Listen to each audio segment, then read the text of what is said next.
അപ്പോൾ ഇൻഡക്ടറായി, കപ്പാസിറ്ററായി, റെസിസ്റ്ററായി. ഇനി അടുത്ത വരുന്നത് ഇവിടെ കോമ്പിനേഷനാണ്. ഇൻഡക്ടറും കപ്പാസിറ്ററും റെസിസ്റ്ററും ചേർന്ന combination LCR series circuit.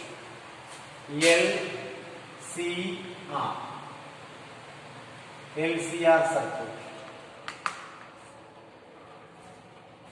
LCR circuit നോക്കാം. അപ്പം സർക്യൂട്ടിൽ ആരൊക്കെ കാണും? ഇൻഡക്ടർ കാണും, കപ്പാസിറ്റർ കാണും, റെസിസ്റ്റൻസ് കാണും. അപ്പൊ സർക്യൂട്ട് എങ്ങനെ വരയ്ക്കാം? സർക്യൂട്ടിനകത്ത് ഒരു ഇൻഡക്ടർ, ഒരു കപ്പാസിറ്റർ, ഒരു റെസിസ്റ്റർ. ഇതിനെ മൂന്നിനെയും കൂടി ഞാൻ AC സോഴ്സുമായിട്ട് മാറ്റി വയ്ക്കുന്നു. E0 sin omega t എന്ന് പറയുന്ന വോൾട്ടേജുമായിട്ട്. അപ്പൊ ഇത് L, ഇത് C, ഇത് R. LCR. ഓക്കെ. ഇനി ആലോചിക്കേണ്ടത്, ഓരോന്നും സെപ്പറേറ്റ് ആയിരുന്നുവെങ്കിൽ ഓരോന്നിനെ കറണ്ടും ഫേസർ ഡയഗ്രാമും വരച്ചു നോക്കാം. ഓരോ സെപ്പറേറ്റ് ആയിരുന്നുവെങ്കിൽ ഓരോന്നിനെ ഫേസർ ഡയഗ്രാം വരച്ചു നോക്കുക. എങ്ങനെയാണ്? റെസിസ്റ്റീവ് സർക്യൂട്ട് ആണെങ്കിൽ കറണ്ട് വോൾട്ടേജും ഒരേ ഫേസ് തന്നല്ലോ.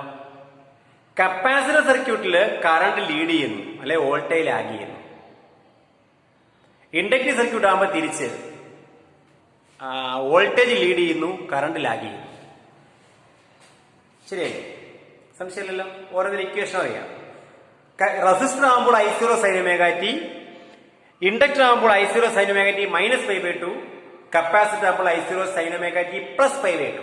ഇങ്ങനെ 3 ഇക്വേഷൻ നമ്മൾ കിട്ടിയത്. അപ്പൊ ആ മൂന്നിന്റെ ഫേസർ ഡയഗ്രാം ചേർത്ത് ഒന്നാക്കുക. അതാണ് നമ്മൾ ചെയ്യുന്നത്. അപ്പൊ ഫേസർ ഡയഗ്രാം വരച്ചിരിക്കുന്നത് ഇങ്ങനെയല്ലേ? ഇപ്പം റിയൽ ആക്സ്, ഇത് റിയൽ ആക്സ്, ഇത് ഇമാജിനറി ആക്സ്. റെസിസ്റ്റീവ് സർക്യൂട്ട് എങ്ങനെ വരച്ചത്? റെസിസ്റ്ററിൽ ഇത് കറണ്ട് എടുക്കുകയാണെങ്കിൽ അങ്ങോട്ട് തന്നെ വോൾട്ടേജ് വരും, അല്ലെ? കറണ്ട് വോൾട്ടേജ് ഒരേ ഡയറക്ഷൻ, ഒരേ സെയിം ഫേസ്. അപ്പൊ ഇത് ഒമേഗ t. ഇതിന് ഈ കറണ്ടിന് ഞാനെങ്കിൽ എക്സ് ആക്സ് എടുത്താലോ, റിയൽ ആക്സ് ഈ ഡയറക്ഷനിലെ കറണ്ട് എടുത്താലോ ആ ഡയറക്ഷനിൽ വോൾട്ടേജ് വരും. നിങ്ങൾ എടുത്തേക്കുന്ന ഗ്രാഫിനെ ഇങ്ങനെയല്ലേ ഗ്രാഫ് എടുത്തേക്കുന്നത്. ഇത് ഇമാജിനറി ആക്സ്, ഇത് റിയൽ ആക്സ്. ഇങ്ങനല്ലേ ഗ്രാഫ് എടുത്തേക്കുന്നത്. ഈ ഗ്രാഫിനെ മൊത്തം ചരിക്കുകയാണ്. ഇത് റിയൽ ആക്സ്, ഈ ഗ്രാഫിനെ ഞാൻ ഇങ്ങനെ മൊത്തം ചരിക്കുക. അപ്പോ കറണ്ട് VR അങ്ങോട്ട് തന്നെ വരും. VR means voltage across resistor. ഇനി ഇൻഡക്റ്റീവ് സർക്യൂട്ടില് കറണ്ട് എന്ത് ചെയ്യുക? കറണ്ട് ലീഡ് ചെയ്യാണ്, വോൾട്ടേജ് ലാഗ് ചെയ്യും. കറണ്ട് ലീഡ് ചെയ്യുന്നു, വോൾട്ടേജ് ലാഗ് ചെയ്യുന്നു, അല്ലെ? സംശയം ഉണ്ടോ? ഇങ്ങനെ എടുക്കാൻ ബുദ്ധിമുട്ടാണെങ്കിൽ അങ്ങനെ നിർബന്ധം എടുക്കണമെന്നില്ല, നിങ്ങൾ അല്ലാതെ എടുത്താലും മതി.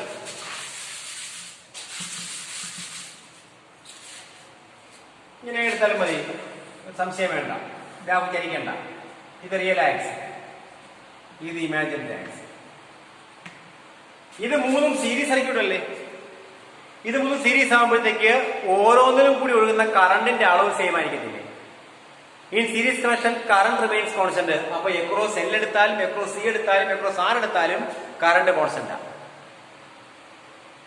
മൂന്നിൽ കൂടി ഒഴുകുന്ന കറണ്ടിന്റെ അളവ് കോൺസ്റ്റന്റ് ആണ്. ആ കറണ്ടിന്റെ അളവിന് മാറ്റമില്ല. അപ്പൊ കറണ്ട് സെയിം ആണല്ലോ. അപ്പൊ കറണ്ട് ഒരേ ഡയറക്ഷൻ എടുക്കുക. അപ്പൊ ഞാൻ എടുക്കുന്നു, റെസിസ്റ്റീവ് സർക്യൂട്ടിലെ കറണ്ട് ഇങ്ങനെയാണെങ്കിൽ വോൾട്ടേജും അങ്ങോട്ട് തന്നെയല്ലേ?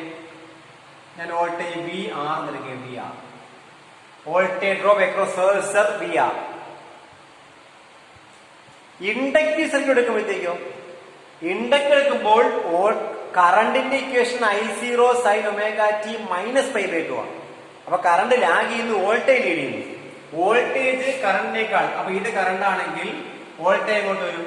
വോൾട്ടേജ് ഇങ്ങോട്ട് വരത്തില്ല. ഇൻഡക്ടറിൽ ഇത് VL. കപ്പാസിറ്റർ എടുക്കുമ്പോഴത്തേക്കോ വോൾട്ടേജ് ലാഗ് ചെയ്യേ π/2.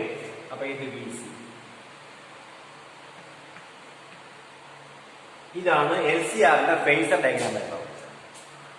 LCRന്റെ ഫേസർ ഡയഗ്രാം ഒന്നുകൂടെ പറയാം. ഈ ആംഗിൾ ഞാൻ ഒമേഗ ടി എടുത്തേക്കണം. ഒമേഗ ടി കറണ്ട് റിയൽ ആക്സുമായിട്ട് മേക്ക് ചെയ്യുന്ന ആംഗിൾ ഒമേഗ ടി ആണെങ്കിൽ റെസിസ്റ്റീവ് സർക്യൂട്ടില് കറണ്ട് വോൾട്ടേജ് ഒരേ ഫേസ് ആണ്. അപ്പം രണ്ടും ഒരേ ഡയറക്ഷൻ വരും. വിആറും ഐയും ഒരേ ഡയറക്ഷൻ. അടുത്തത് ഇൻഡക്ടർ എടുക്കുമ്പോഴത്തേക്ക് വോൾട്ടേജ് ലീഡ് ചെയ്യാം. Voltage leads the current by pi by 2 ആണ്. അപ്പം ഈ പൈ ബൈ 2 ആണെങ്കിൽ വോൾട്ടേജ് ലീഡ് ചെയ്യുന്നത് VL. കപ്പാസിറ്റർ എടുക്കുമ്പോഴത്തേക്കോ വോൾട്ടേജ് ലാഗ് ചെയ്യുകയാണ്. പൈ ബൈ 2 ആണെങ്കിൽ ലാഗ് ചെയ്യുകയാണ്. ഇതാണ് LCRന്റെ ഫേസർ ഡയഗ്രാം വെച്ചാൽ കിട്ടുന്നത്. ഇത് കമ്പൈൻ ചെയ്ത LCRന്റെ ഫേസർ ഡയഗ്രാമാണ്. ഇനി ഇതൊന്ന് അനലൈസ് ചെയ്യണം, ഇതൊന്ന് സിംപ്ലിഫൈ ചെയ്യണം. VLന്റെ വാല്യൂ BCയുടെ വാല്യൂ തുല്യമായിരുന്നെങ്കിലോ ഇതങ്ങ് 0 ആയി പോകും. രണ്ട് ഓപ്പോസിറ്റ് ഡയറക്ഷനിലെ റൊട്ടേറ്റിംഗ് വെക്ടർ അല്ലേ? ഈ റൊട്ടേറ്റിംഗ് വെക്ടർ ഓപ്പോസിറ്റ് ഡയറക്ഷനാൽ ആ വോൾട്ടേജ് ക്യാൻസൽ ആയി പോകത്തില്ലേ? പക്ഷെ ഈക്വൽ ആണെന്ന് നമ്മൾ പറഞ്ഞിട്ടുമില്ല. അപ്പൊ നമുക്ക് കണ്ടീഷൻ കൊടുക്കാം. ഒന്നുകിൽ ഇത് കൂടുതൽ ഇത് കുറവ്, അല്ലെങ്കിൽ ഇത് കുറവ് ഇത് കൂടുതൽ. ഏതെങ്കിലും ഒരു കണ്ടീഷൻ VL BCയേക്കാൾ കൂടുതലാണ്. Let VL greater than BC. VL BCയേക്കാൾ കൂടുതലാണെങ്കിൽ resultant of VL and BC എത്രയായിരിക്കും? ഓപ്പോസിറ്റ് ഡയറക്ഷനിലാണ്. ഒന്ന് മുകളിലോട്ടൊന്ന് താഴേക്കുമല്ലേ? അപ്പൊ ഓപ്പോസിറ്റ് ഡയറക്ഷൻ ആണെങ്കിൽ റിസൾട്ടന്റ് എന്ന് പറയുന്നത് ഇവിടെ ഡിഫറൻസ് ആയിരിക്കത്തില്ലേ? അപ്പൊ VL ആണ് കൂടുതലെങ്കിൽ VL മൈനസ് BC, BC ആണ് കൂടുതലെങ്കിൽ BC മൈനസ് VL. രണ്ടും തുല്യമാണെങ്കിൽ 0. അപ്പൊ resultant of VL and BC is VL minus BC. ആ VL മൈനസ് BCയുടെ ഡയറക്ഷൻ എങ്ങോട്ടാ? VL മൈനസ് BCയുടെ ഡയറക്ഷൻ എങ്ങോട്ടായിരിക്കും പറയാം? VL കൂടുതൽ BC കുറവല്ലേ? അപ്പൊ VL മൈനസ് BC ഡയറക്ഷൻ മുകളിലോട്ട് അടിക്കത്തില്ലേ? ഇങ്ങോട്ടടിക്കത്തില്ലേ? അപ്പൊ ഞാൻ ഇത്രയും അടിക്കേണ്ടതാ. ഇത്രയാണ് VL minus BC. VL minus BC. ഇനി VL മൈനസ് BCയുടെയും VRന്റെയും റിസൾട്ട് കണ്ടുപിടിക്കുക. ഇത് VL മൈനസ് BC ആണ്, ഇത് VR ആണെങ്കിൽ അവിടെ റിസൾട്ട് കണ്ടുപിടിക്കാൻ വീണ്ടും വെക്ടറില്ല. അപ്പൊ ഒരു പാരലോഗ്രാം വരച്ചു കഴിഞ്ഞാൽ, ഇവ തമ്മിൽ ബന്ധിപ്പിക്കുന്ന ഒരു പാരലോഗ്രാം വരച്ചു കഴിഞ്ഞാൽ ഇതല്ലേ റിസൾട്ടന്റ് വോൾട്ടേജ്? ഇതാണ് റിസൾട്ടന്റ് വോൾട്ടേജ് V എന്ന് പറയുന്നത്. റിസൾട്ടന്റ് വോൾട്ടേജ് V ക്ലിയർ ആവും? VLന്റെയും BCയുടെയും റിസൾട്ടന്റ് VL മൈനസ് BC മുകളിലുണ്ട്. അപ്പൊ ഇത്രയും VL മൈനസ് BC, ഇത്രയും VR. അപ്പൊ by vector addition principle, parallelogram law അനുസരിച്ച് ഇതല്ലേ ഡയഗണല്. അപ്പൊ ഇതാണ് റിസൾട്ടന്റ് വോൾട്ടേജ്. ഇത് റിസൾട്ടന്റ് കറണ്ട്, ഇത് റിസൾട്ടന്റ് വോൾട്ടേജ്. അപ്പൊ ഇവ നമ്മൾ മേക്കുന്ന ഈ ആംഗിൾ ആയിരിക്കും ഫേസ് ഡിഫറൻസ് ഫൈ എന്ന് പറയുന്നത്. കറണ്ട് വോൾട്ടേജ് നമ്മൾ മേക്കുന്ന ആംഗിൾ ആണ് ഫേസ് ഡിഫറൻസ് ഫൈ എന്ന് പറയുന്നത്. ആ ഫൈ നമ്മൾ കണ്ടുപിടിക്കാൻ പോവാം. നോക്കാം. ഇത് റൈറ്റ് ആംഗിൾ ട്രയാംഗിൾ അല്ലേ? ഈ ട്രയാംഗിളില് ഇത് VL മൈനസ് BC ആണ്, ഇത് VR ആണ്. ഇത്രയും പാർട്ട് VR, ഇത്രയും പാർട്ട് VL മൈനസ് BC ആണെങ്കിൽ ട്രയാംഗിൾ ലോയിൽ, അല്ലെങ്കിൽ ഈ ട്രയാംഗിളില് പൈതഗോറിയൻ തിയറം അപ്ലൈ ചെയ്ത് കഴിഞ്ഞാൽ എങ്ങനെ എഴുതാം? പൈതഗോറിയൻ തിയറം എഴുതി കഴിഞ്ഞാൽ V square equal to VR square plus VL minus BC the whole square. ഇത് കൂടെ ഇതാണ് VL മൈനസ് BC. അപ്പൊ ഇതാണ് VL മൈനസ് BC, ഇത് VR. അപ്പൊ ഇത് സ്ക്വയർ പ്ലസ് ഇത് സ്ക്വയർ ഈക്വൽ ഇത് square. Okay. But V across R എന്ന് പറയുമ്പോൾ I ഇൻറ്റു R അല്ലേ? Current resistance. V across L എന്ന് പറയുമ്പോൾ I ഇൻറ്റു XL അല്ലേ? Inductive reactance. V across C എന്ന് പറയുമ്പോൾ I ഇൻറ്റു XC അല്ലേ? സബ്സ്റ്റിറ്റ്യൂട്ട് ചെയ്തേ. അപ്പൊ V സ്ക്വയർ ഈക്വൽ ടു എന്ന് എഴുതാം. V square equal to IR the whole square plus IXL minus IXC the whole square എന്ന് എഴുതാം. ഇത് രണ്ടിലും ഐ കോമൺ ഉണ്ട്. ഈ രണ്ട് ഇക്വേഷനിലും ഐ കോമൺ ഉണ്ട്. ഐ പുറത്തെടുക്കുമ്പോൾ ഐ സ്ക്വയർ ആയിട്ടേ പുറത്തു വരും.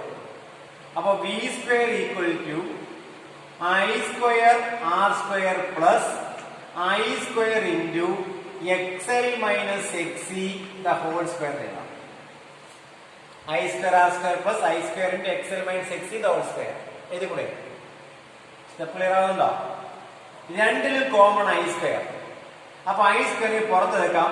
ഐ സ്ക്വയർ ഇൻറ്റു ബാക്കി R square plus X L minus X C the whole square. ഇടതുവശം ബി സ്ക്വയർ ആണ്.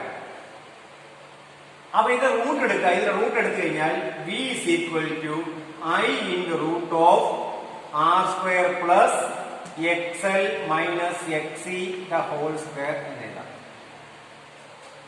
R square plus X L minus X C the whole square ഇതല്ലോ. ഈ ഐ എന്ന് അപ്പുറം കൊണ്ടോട്ടെ. വി ബൈ ഐ ആയിട്ടുണ്ട്. Therefore, v by I is equal to root of r square plus xl minus xc the whole square. എന്താ v by I? v by I എന്ന് വെച്ചാൽ r അല്ലേ? പക്ഷെ വിക്കും ഐക്കും ഒരു പ്രത്യേകത ഉണ്ട്. വി എന്ന് പറയുന്നത് എഫക്റ്റീവ് വോൾട്ടേജാ. സർക്യൂട്ടിലെ നെറ്റ് വോൾട്ടേജ് ആണ്. എഫക്റ്റീവ് വോൾട്ടേജ് ആണ് വി. എഫക്റ്റീവ് കറണ്ട് ആണ് ഐ. അപ്പൊ effective voltage by effective current ആണത്. Effective voltage by effective current means effective resistance ആണ്. LCR സർക്യൂട്ടില് ഇൻഡക്ടറും കപ്പാസിറ്ററും റെസിസ്റ്റൻസും കണക്ട് ചെയ്തേക്കാം.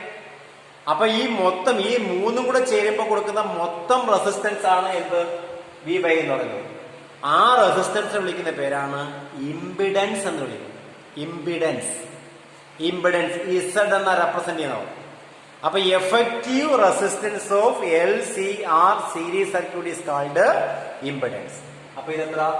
Impedance Z is equal to root of R square plus X L minus X C the whole square എന്ന് എഴുതാം. Impedance Z is equal to root of R square plus X L minus X C the whole square എന്ന് എഴുതാം. ഇതാണ് ഇംപിഡൻസിന്റെ equation. അപ്പൊ ആറിന്റെ സ്ഥാനത്ത് വരുന്ന ഇക്വേഷനാ പറഞ്ഞേക്കുന്നത്. ഇന്ന് നോക്കാം. ഫേസ് ഡിഫറൻസ് ഫൈ എങ്ങനെ കണ്ടുപിടിക്കും? ഇതിന്റെ ഫേസ് ഡിഫറൻസ് ഫൈ എങ്ങനെ കണ്ടുപിടിക്കും? കറണ്ടിന്റെ ഡയറക്ഷൻ ഇങ്ങോട്ടാ. കറണ്ട് ഇങ്ങോട്ടാ നിൽക്കുന്നത്. ഇത് കോമൺ കറണ്ട്. റിസൾട്ടന്റ് വോൾട്ടേജ് നിൽക്കുന്നത് ഇങ്ങനെയാണ്. ഇവ മേക്കിംഗ് ആംഗിൾ ആണ് ഫേസ് ഡിഫറൻസ് ഫൈ എന്ന് പറയുന്നത്. ഈ റൈറ്റ് ആംഗിൾ ട്രയാംഗിളിൽ ടാൻ ഫൈ എടുത്ത് tan phi is equal to opposite by adjacent എന്ന് വെച്ചാൽ VL minus VC divided by VR എന്നെഴുതാം. VL minus VC by VR എന്ന് വെച്ചാൽ IXL minus IXC by I into R എന്നെഴുതാം. ഒരു I കട്ട് ചെയ്ത് പോയി കഴിഞ്ഞാൽ ബാക്കി എത്ര? XL minus XC by R എന്നെഴുതാം. ഇതാണ് ഫേസ് ഡിഫറൻസ് ടാൻ ഫൈ എന്ന് പറയുന്നത്. LCR സർക്യൂട്ടിലെ ഫേസ് ഡിഫറൻസ് ആണ് tan phi is equal to X L minus X C divide by R എന്ന് പറയുന്നത്. ഇനി ഈ ഗ്രാഫ് നോക്കി. ആരാ മുകളിൽ നിൽക്കുന്നത്? വോൾട്ടേജ് ആണോ കറണ്ട് ആണോ? വോൾട്ടേജിലേക്ക് ലീഡ് ചെയ്യുന്നത്. കറണ്ട് ലാഗ് ചെയ്യല്ലേ? കറണ്ട് കുറവ് വോൾട്ടേജ് കൂടുതലല്ലേ? എത്ര angle? 5 angle. Phase difference 5 angle. അപ്പൊ കറണ്ട് ഇക്വേഷൻ ജനറൽ ആയിട്ട് എങ്ങനെ എഴുതും? I is equal to I0 sin omega t minus phi എന്ന് എഴുതാം. അതായത് കറണ്ട് വോൾട്ടേജിനേക്കാൾ ഫൈ കുറവ്. കറണ്ട് വോൾട്ടേജിനേക്കാൾ ഫൈ കുറവ് എന്ന് എഴുതാം. I is equal to I0 sin omega t minus phi എന്ന് എഴുതാം. ഇതാണ് സീരീസ് LCR സർക്യൂട്ടിന്റെ പ്രത്യേകത. ഒന്ന് ക്ലിയർ ആക്കാൻ പറ്റുമെങ്കിൽ ക്ലിയർ ആക്കി എടുക്കാം.